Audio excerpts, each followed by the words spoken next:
Welcome to the WD168. God gives us 168 hours to live, love, and serve.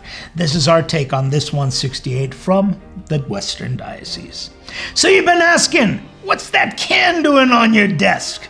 Well, WD-40 gives you a clear view, removes the rust, but you know what? That's what we've been trying to do through this program for the past year.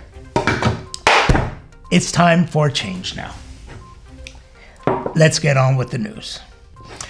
We stand in the middle of two feasts that commemorate the heroes of our church, Saint VARTAN and Saint GHEVONT, the warrior and the priest, the body and the soul, the heart and the essence of the modern Christian Armenian identity. You know, we began the commemoration with the celebration of the Holy Divine Liturgy last Sunday and continue with a clergy conference bringing together the priests of the Western Diocese to discuss specifically the ministry that lies ahead of them and all of us.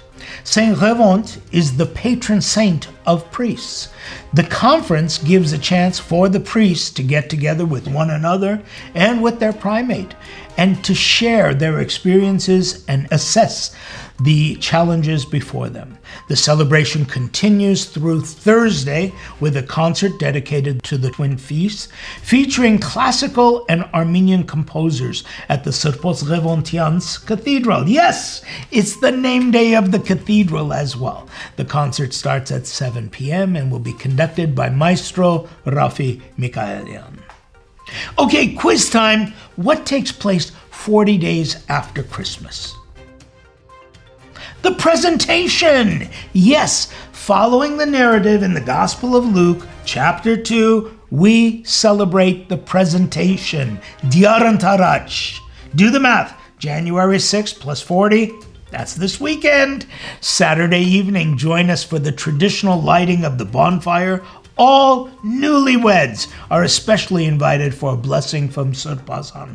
Services begin at 6 p.m. And then the following day on Sunday, Surpasan will be celebrating the Divine Liturgy with a special message geared to the mission parishes. You'll want to tune in on the Facebook page of the Western Diocese and follow the stream.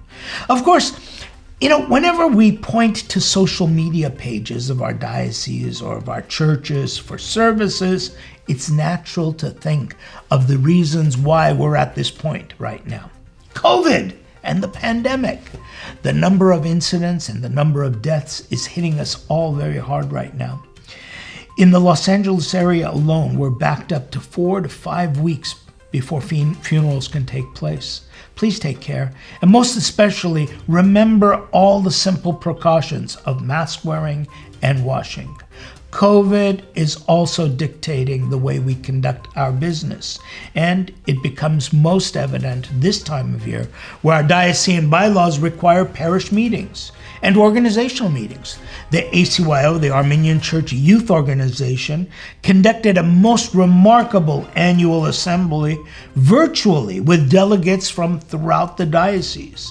These are youth. Yeah, you know, the ones that often get lumped together to make some negative comment about why isn't the church reaching out? Well, the opportunities are all around us. And working with families is the key, as was emphasized at the Seattle Holy Resurrection Armenian Church, when parish priest Father Vazken Movsesian held a special blessing of youth.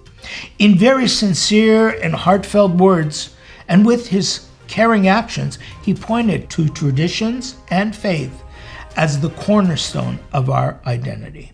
You'll want to read his entire remarks on our diocesan website.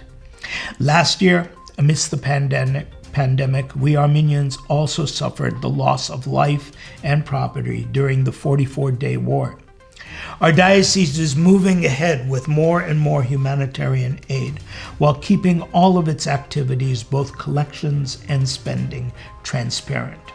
Add to this the huge and literally monumental task of documenting monuments, the churches and the cross stones, khachkars, that were taken as part of the war. Well, in our post-war efforts, Father Bakrad Berjekian of the San Diego Parish gives a detailed report of this work. Please check it out. The Reclaim Conference is shaping up with speakers and participants from around the world. Don't miss this one. You'll want to sign up for the virtual. That's right, no traveling, just a one-day event. It takes place March 6th. Did you catch everything I shared? Reports, events, dates? No worries. If you didn't, it's all on the net, especially on our Facebook page and on our website.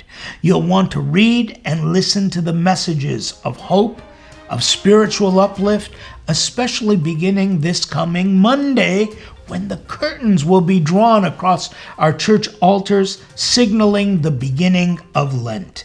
Make this a special time of healing, both physical and spiritual healing.